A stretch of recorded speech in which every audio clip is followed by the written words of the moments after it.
What's up, YouTube squad? This is the Love and Hip Hop Hollywood Season 6, Episode 11. Review what happens in Vegas. Child, this episode was kind of good. I enjoyed myself. It was popping. I was watching it. April and Fizz finally showed us in our face that they've been fucking and shaking some ass and bumping some cheeks, lifting some legs, doing the ultimate most. We already knew they were doing something, but at least now we have proof. And I'm going to tell you how we got there. So the first scene we have, Paris decides to bring Mother Thought out. Mother Thought meaning she wants to bring out her nasty self there in Vegas. She wants to have all the ass cheeks out. She wants to now do this to cheer Lyrica up. But before they do, April comes walking in to join the crew. She comes in with this short ass booty ass shorts, her ass cheeks hanging out. Her beautiful ass figure is there, but she comes in looking like just beautiful because April is a beautiful girl. Boobie turns his sights to her, looking at her like, yes, April is a tall drink of water in the hot ass desert, and I want this girl to sit on my face. And Boobie's looking at her like, you know what? I want to shoot my shot, but I don't know if I can because Fizz is my boy, and I don't know if they're over here fucking. I'm suspecting, but I don't know if they're actually going all the way. So before I go after April, I want to make sure that she is free to let me in. So they're sitting here, and April's now walking up to all of them saying that she's more concerned with Fizz because Fizz's grandmother had a heart attack and she's worried about how he's dealing with it. But either way, she decides to put that aside and they all decide to do this stuff to get Lyrica less depressed. The next thing we have is Ray and Princess and Melody eating a little, I don't know if it's lunch or something. Together we learned that Melody is now officially 1 year old, a beautiful self.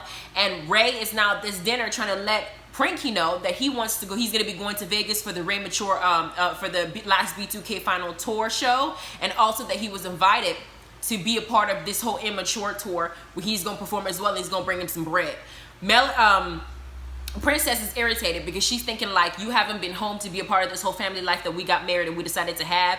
You've been doing your own thing, and now Melody's 1 year old. This is her birthday weekend, her first year. You're gonna finna leave and go to Vegas. So she's irritated. She leaves and tells me to take an Uber, and I would have done it too because I want you to be here for the baby we created. I know you gotta make some money, but I don't want to be home by myself just because I have a child and be a stay-at-home mom while you go out partying and I just stay home with the baby and I don't get to see you. No, take an Uber.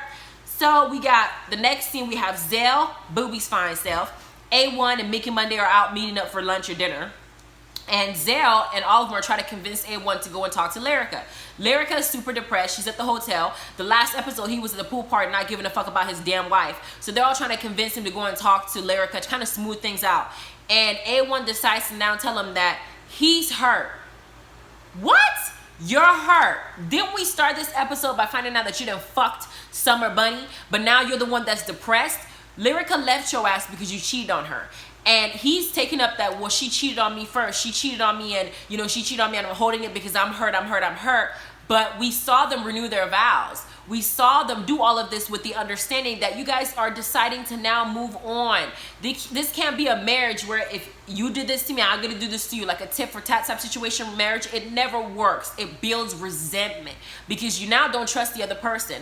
If anybody comes up to me now and tells me that, everyone cheated on me or Lyrica cheated on, I'll believe them because y'all just keep doing this back and forth. What is Lyrica now going to go fuck somebody in the next season, talk about A1, I'm going to get you back for what you did for Summer Buddy?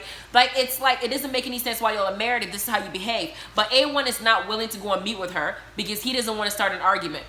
Why wouldn't you start an argument? Argue till the end of days, but get to a resolution that brings your family back together. But he's not even trying to go there at all. He's telling the dude that it's her fault and he wants her to miss him and he wants her to want him, whatever. Then we get to the next scene and we see Paris officially, Mother Thought is out, and it's out with all titties and ass and these strippers that come into the little hotel that they're in, and it gets lit. The lights go off, the ass come out, the legs throw up. April and all of them are having fun. They're going to get Lyrica to come and join them because Lyrica needs to be out here and join all these assets too. April's wearing this beautiful see-through, like a blue, like dark blue, I think, lace outfit. She has a bomb-ass body. So that outfit looked bomb as hell, and it looked like the strippers wanted her ass more than she wanted them. But while they're doing this, Paris is getting lap dances. April's getting lap dances. Zell and Boobie and Mickey come walking in, and Zell screams, "I want some," and runs across the room, and he jumps on one of the strippers, and they're supposed to be having fun. Boobie notices that the strippers, according to him, they're not the ones that they want. He's completely wanted April. April is his prime victim. That's who he wants. Boobie was dating somebody last season when he was going after what's her name, Brooke. And now I guess he's not with her, so he's free and he wants April. So he's looking at her in her outfit, talking about she's the one that we want. But you know, child, April wants Fizz. Anyway, Zell then tells Lyrica, pulls Lyrica aside and tells her that they try to get A1 to come and talk to her, and A1 wasn't trying to see her because he feels like there's going to be a fight, and he feels like she holds a responsibility to all this. And you could just see the hurt in Lyrica's eyes. She's crying. She took the kid out of the house, I believe, to make a point, make a statement that she wants him to change his behavior and she wants him to do better. And that she intended of making this marriage better. And it doesn't seem like A1's action is like, we're in the same city, we're both in Vegas, you're not going to talk to me, you're not going to see me. I would be pissed off if I feel like I'm hurting and my man is having the best life. Like, do you not give a damn about your family? You haven't seen it in a couple of days. What are you doing? You haven't called me, you haven't said nothing. So I get where she's coming from, but I don't even know if this marriage is going to last. Like, the way that they behave is very childish, so I don't know. Then we move on.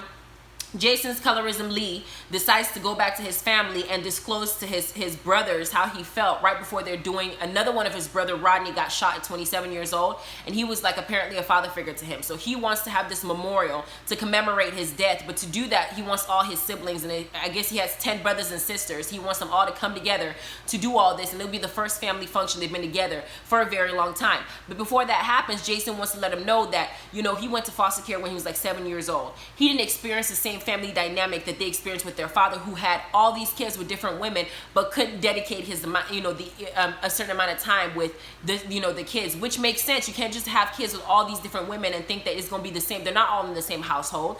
They're not all being raised by the one parent. They're all, you know, it's different houses. It's going to be hard for you to maintain. So that's the part of you not wanting to have kids with multiple women. But his dad did. And apparently his mom was a drug addict, so while she was busy doing drugs, she could not take care of him. So that put him in the foster care system, and his dad wasn't there to help him. And while he was there, we learned that what happens to a lot of foster care people, because I know, what's her name? What's her name? That's the dancer. I forgot her name. She's on the show too. I keep forgetting her name. Maybe I'll come to me, but she wasn't really in this scene. Last episode she fought, and she was kicked off the bus. But she's a stripper that A1 was gonna sign. I'm blanking. I didn't forget her name. But we learned that she was also in the foster care system, and she also got molested. And Jason admits that he was in the foster care system. He got molested and abused, and he just felt abandoned by his parents. And this story is the same story that you hear with a lot of foster care situations. They feel abandoned because a lot in the foster care system, the government pays you to keep the kid. So a lot of people are just there for the money. They're not really there to even try to, you know, to give some semblance of love. It doesn't have to be the same way as your kids, because not everybody has that ability to love some other person's child like their own. But basic human decency and kindness is something that you can at least give to somebody whose parents, or, you know, who doesn't have their parents around. But instead, it's abuse. It's just not a good life. So he went through that, and he's telling them he doesn't feel like his dad was there for him. He doesn't even feel like his dad loves him at this point, which is the saddest thing you want to hear. The problem is his siblings are not acknowledging that this is his truth. And they're basically talking to him like he's crazy, like he's just making shit up, like he's just making the whole point of him going to foster care, not seeing his father, the whole point of his mom being a drug addict, and that this is how he's always felt because his father didn't express the same love that he felt to his other siblings as him. Instead of the older brothers trying to at least hear him out, he literally interrupts him and basically said, we're not going to sit here and let you bash our father. Yeah, I'm not going to let you bash my father. I think this is a fine line. If somebody else is talking about my father that's not part of the family, then I have a problem with you, because I'm going to go after you. You don't need to talk about my dad. You need to just shut the fuck up and stay in your lane. But if it's me talking about my father, expressing my experiences with my father to my other siblings, we have the same father, I feel like you need to hear him out. Jason expressed that this is his truth. He doesn't feel like his dad loves him. The last time, the flashback to them meeting up to dinner or lunch, his father didn't show up. He was AWOL. And it's, you know, those are signs of somebody that you may feel like don't love you, but they basically just, you know, kind of shut him down and say that's not true. So they didn't come to a resolution in this incident. Then we get to scene 5. Boobie is on April hard. They're out the next day after the stripper party. They're still, you know, hungover. Miki comes out to join them, and Boobie is literally like throwing shots at her like, I'm with all this, you know, let's all drink together, let's have fun. He's making it clear to April and kind of like dropping hints that he wants that ass. And he's like, you know what, Fizz is supposed to come join us soon. I want him to be there because then I can tell for sure if April and Fizz are on one, or if this is an open thing for me to go get him. You know, Boobie's fine. Boobie is hella fine with his fine ass lips and his chocolate self and his tall ass self and his beautiful accent, and he's just, ooh, Boobie is beautiful. So I think that if Fizz was not in the picture, I don't know who would I choose? Fizz or Boobie, who would I choose? I would choose Booby for several reasons, y'all. Yes, but he basically lets April know that April is the one that he wants, and April's looking at him like, well, all right then. She knows he wants him, but whatever. We get to the next scene. They have the memorial for Rodney. They're trying to prepare for the memorial for Rodney. Jason's in the car. They wanted to pay tribute to his gravesite first before they do this, but Jason meets up with two of his brothers, and some of Jason's brothers are fine. There's one chocolate looking one with the mustache that talked at the end. He was bomb as hell. He can get all of this and then some. Fine ass. Anyway, they went and meet at the gravesite to draw, to have a moment of silence to, remember him and stuff like that. Jason decides to bring up in that moment that he expected his dad to meet with him before this memorial so they can talk things out privately, and he didn't show up. And the brothers kind of brushed it off and said, let's just focus on this and go ahead and just drop this moment of silence with this guy. They kind of just, they didn't really touch on it, probably because they don't really feel the same way Jason does, and they want them to kind of deal with it outside of that environment because they're at a gravesite for Rodney. They don't want to talk about it there. The next thing we have is Zell and the crew are at a pool party. Lyrica decides that she wants to enjoy herself finally because A1 is over here not giving a damn. And while they're doing that, Ray decided to go, Ray decided to go to a show, to the show anyway, despite Princess not wanting him to go. But before he does that, he decides to stop by the pool party or the party that B2K are having because it's their last time in their last tour, the last performance and their last night in Vegas. So they're over here having a pool party. A1 decides to go because Ray convinced him to go, and A1 is saying, no, I don't want to go there because I don't want to pick a fight. I don't want us to argue. You gotta have some kind of conversation with your wife, and if it ends up in an argument, so be it. Communication is key, and right now there is none. So take your ass over there and go talk to your damn wife who just had your child. Go and figure this shit out. Ray convinces him to go. He goes to the party, and Fizz and J Boog show up. All show up to the house party to enjoy themselves. I love J Boog. He's fine too. I just want all of them. I'm just greedy. I might be a little thirsty for them too. They fine as a motherfucker. Don't judge me. I still want them. Anyway, we got Fizz and J Boog enjoying themselves. Zell decides that he can't jump in the pool after he sees Mickey Monday jump in the pool because he doesn't want to fuck up his hairline. And I am with you too. I will not jump in the pool if it's going to fuck up my weave, my braids, my little, slick down hair, my makeup. I am with you, Zell. Don't jump in that damn pool. Save your hairline. Save it. Hairlines matter too. Anyway, we're sitting here. And after that scene, April decides to check in on Fizz. She decides to ask him about his grandma's situation, and Fizz shows some emotion and says, you know what, he's worried about his grandma. He really, he's trying to not show his feelings to everybody because he's got to be good for his performance. He also says that they're expecting Raz to be there for support, but they're not trying to, put him on the show because, he had this whole incident, and he still has a little legal thing he's dealing with. They don't want to put him on the stage and kind of risk things. So basically, they'll support his presence, but he can't perform. So it's, I guess, 3 of them that's supposed to be performing in this situation. Spectacular is there with his beautiful lips. He's there too. He then decides to convince A1 to go and talk to Lyrica finally, who's in the corner with her face dropped, sitting down, feeling uncomfortable. Obviously, she wants her husband to come talk to her. She went there because she wants him to know, she wants him to go talk to her. But Spectacular convinces him to go. He goes to talk to her. He approaches her with excuses, talking about how he wants her to miss him, and she wants her to know that she wants his family, but he was just trying to give her space. And Lyrica's looking at him like, you were cold as a motherfucker, colder as hell as it pertains to me. And he was. I don't know if I'll be okay if I issue a statement and I leave my house because my husband did something that was foul as fuck. If my husband wants this relationship, he needs to take the necessary steps to move forward and seek me out. Don't go and start partying. Don't go and have all these thirsty ass females in front of your face and ass cheeks and everything, making me look like a fool and making me sit at home worry about you. The fact is, you fucked up.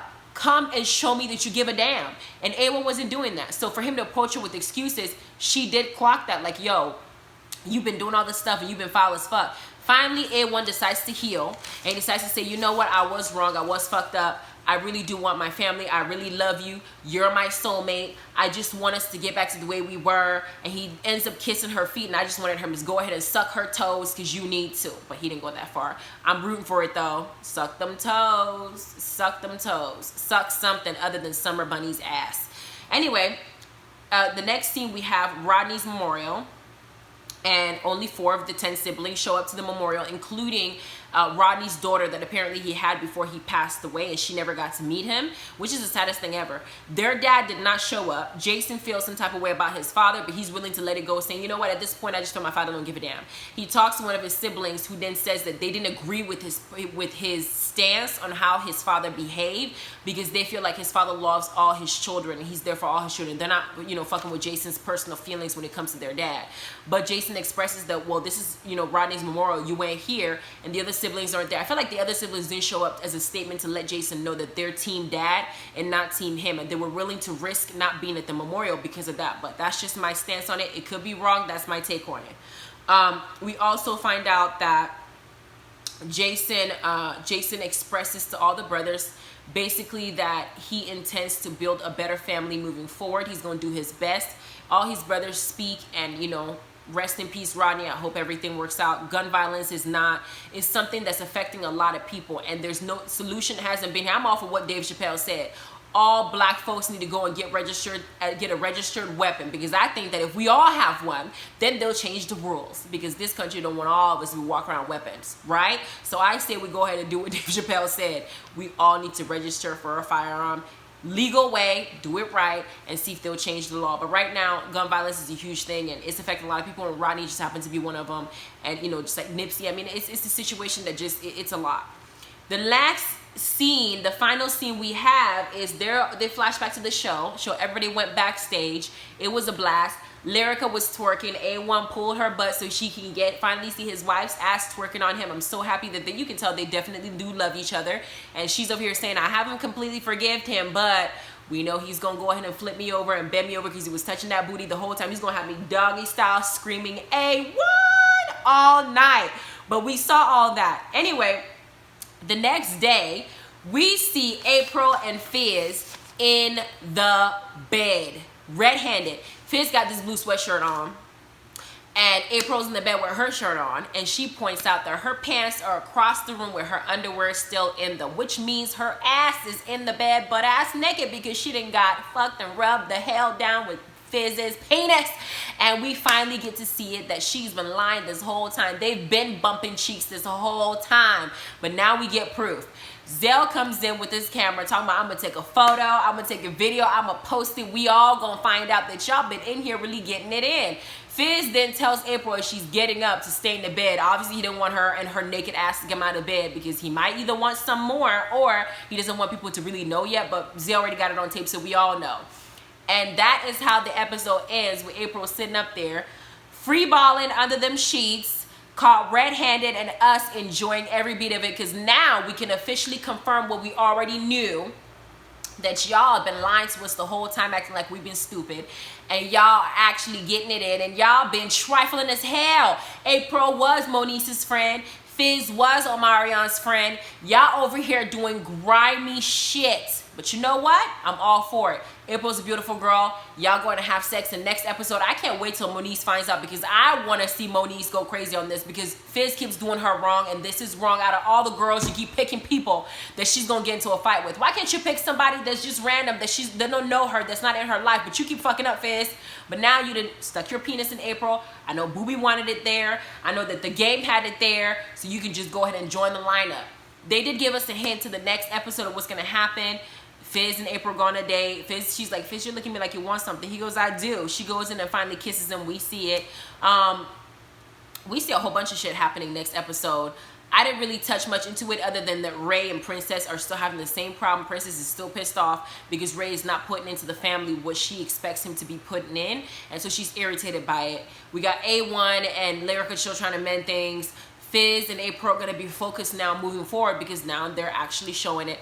And then we got other scenes that happen, but we'll see it next year. This episode, I think I would give it at least a C+, because it gave me something other than the boredom I've been dealing with this whole time. Alright guys, don't forget to like and subscribe, ring the notification bell. Go ahead and join my Instagram page. Is you2canbe_gr8_channel. I will be posting stuff and videos on there too, to give you guys a heads up, as long as any giveaways that I'm doing. If you're the winner, go ahead and let me know. Thank you very much. You guys have a good evening. Good night. Love you.